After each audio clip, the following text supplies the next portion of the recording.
রাত হচ্ছে 12টা। আমরা শারীরিকভাবে যদিও ছোট দেখা যায়, আমাদের রুহানি শক্তি অনেক বেশি। কি বলেন?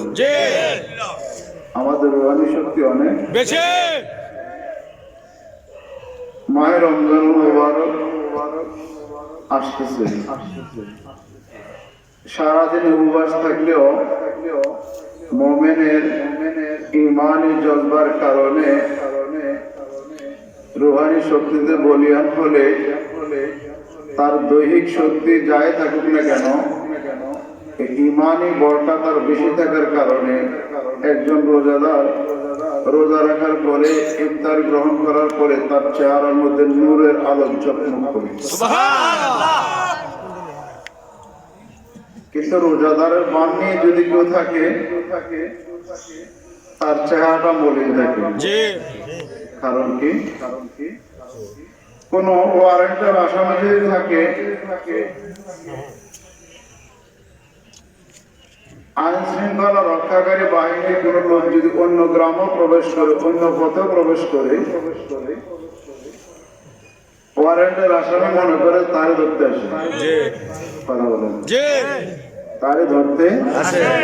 সেই জন্য তার হাঁটু কাঁপতে কাঁপতে অবস্থা খারাপ। অন্যজনে বলে তোমার কি হয়েছে, তো তার না শুরু করে কিছু বলতে পারে না। সৌরবন সবসময় দুর্বল।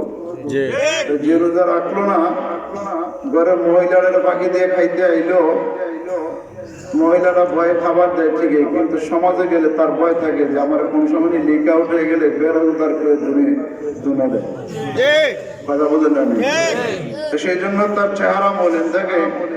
আর রোজাদার যদি রাত্রে ঠিক মতন খাইতে নাও পারে, কম খায়, তারপরেও তার তৃপ্তি আছে যে আমি রোজা রাখছি। সেই জন্য তার ঈমানি বলে রুহানি শক্তিতে চেহারাটা তার ঝলমল থাকে, কারণ তার কোনো টেনশন নাই। কিন্তু যে রোজা না রাখা এই 2 নম্বরই করে, তার কি থাকে? টেনশন থাকে। কারণ কি? বউনি কইয়া দেয় আছে না?